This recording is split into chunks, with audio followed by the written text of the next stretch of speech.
Welcome back to The Explainer. Today, we're diving into a really fascinating piece from The Londoner. We're talking about modern celebrity, media scrutiny, and that wild contrast between public perception and private reality. Specifically, we're unpacking the story of Love Island's Carl Woods. So it's a question we really need to ask ourselves in this digital age, right? What actually happens when the glamorous, often totally chaotic facade of showbiz and reality TV collides with real life? Now, you might know Carl Woods from his reality TV appearances, like his time on Love Island, or maybe you know him from that relentless paparazzi coverage of his relationship with Katie Price. But behind all those flashy headlines and the tabloid noise, there's a very real person dealing with some incredibly intense pressures. And honestly, this quote right here brilliantly illustrates the human cost of all that fame. This is a direct quote from Carl during a social media hiatus he took back in September 2021. He actually took to Instagram to explain that he had to step back because he was just receiving this absolute barrage of online abuse based on non-factual rumors. He described that month as literally one of the roughest of his life. It's a stark reminder that the people we're scrolling past on our feeds and seeing in the tabloids, they are deeply impacted by the narratives being spun about them.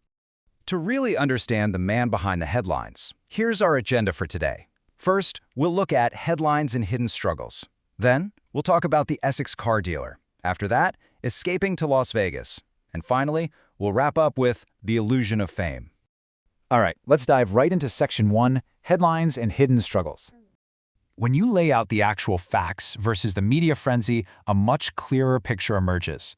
In August 2021, an incident was reported in Great Dunmow, Essex, following an alleged argument at Carl's home with his partner.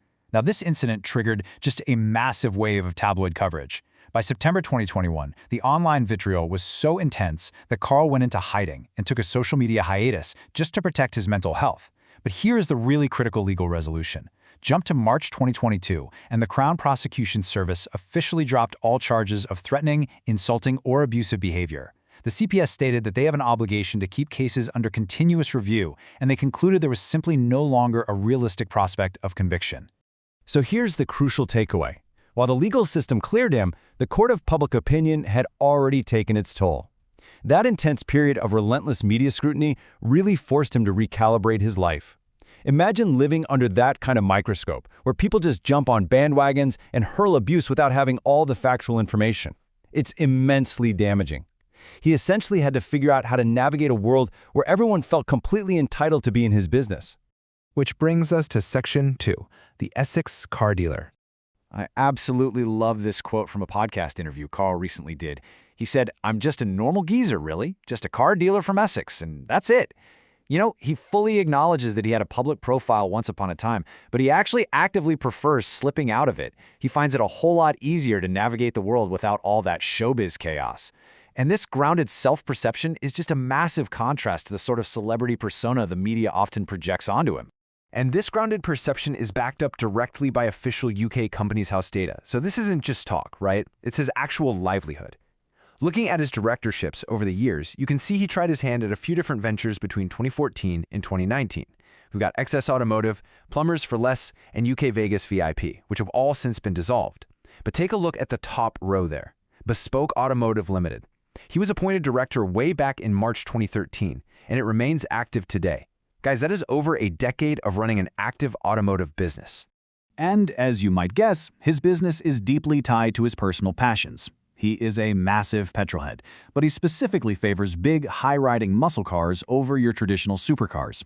In fact, he currently drives an 800 brake horse Dodge Challenger, which he affectionately calls Nutty. But what's interesting is he's also really honest about the reality of the job.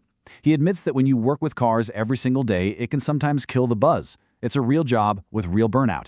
Definitely a far cry from just lounging by a pool on television. Okay, let's move on to Section 3, escaping to Las Vegas. Just look at the staggering number, 35. That is the approximate number of times Carl Woods has visited Las Vegas. He first went when his dad took him out for his 21st birthday, and get this, for the first 10 years after that, he was flying out there roughly 3 times a year. The guy has literally filled up 2 passports with stamps just going to Vegas. So why Vegas? It's not just about the nightlife or the weather. For Carl, Las Vegas serves as the ultimate coping mechanism. As he puts it, to me, it's the only place in the world that no matter what you're going through, you escape it all. It's an anonymous playground for him. On the Vegas Strip, he can eat a steak or have a drink at 7 a.m. and absolutely no one judges him. It's simply a place for him to completely reset and avoid the sort of suffocating judgment of the UK public eye. However, escaping isn't always entirely possible, is it? And this story brilliantly illustrates how inescapable modern fame can really be. During a trip to Vegas in 2020 with his former partner, he rented a Dodge Challenger. But even 5,000 miles away from Essex, the UK paparazzi had somehow tracked them down. They were literally waiting at the bottom of the hotel lift and swarming the car. In his rush to get away from the flashing cameras, he actually clumped the door of his rental car. He left a massive dent that he then had to try and plunge out himself. It's a funny but honestly very telling anecdote. The lenses are always watching, causing chaos even in his ultimate safe haven. And that brings us to our final part, Section 4, The Illusion of Fame. Having lived on both sides of the lens, as a normal Essex car dealer and then as a heavily scrutinized public figure, Carl draws a really sharp contrast when looking at the modern influencer landscape. On one side, you have his approach to social media. He posts about 95% of his actual day-to-day life. It's unedited, it's off the cuff, he's shooting videos straight out the window in real time. But on the other side, you have what he calls the champagne lifestyle on a lemonade budget. He is totally baffled by influencers who fly out to places like Dubai, stay in cheap hotels, but then heavily embellish their photos outside luxury landmarks just to pretend they're living a billionaire's dream. So the crucial point here is how we, the audience, consume all of this content. Carl's core belief is summed up perfectly here. I think a lot of it should be treated like a fiction book, though. It's just entertainment, that's all. He warns that comparison is the thief of joy. If you are out there working a normal 9-to-5 job, you really shouldn't let fake, highly curated Instagram photos make you feel inadequate. Because let's be real, most of the time, the people posting those photos aren't actually living the life they're projecting. And this realization completely shapes his view of the industry as a whole. Carl came to the pretty harsh conclusion that the showbiz world is largely superficial. He admits that even the inner circles of reality TV and celebrity are often just for the show. It's an environment that's full of what he calls fakery. And that is exactly why he feels so much better and finds it so much easier to navigate the world now that he's stepped back from the public eye.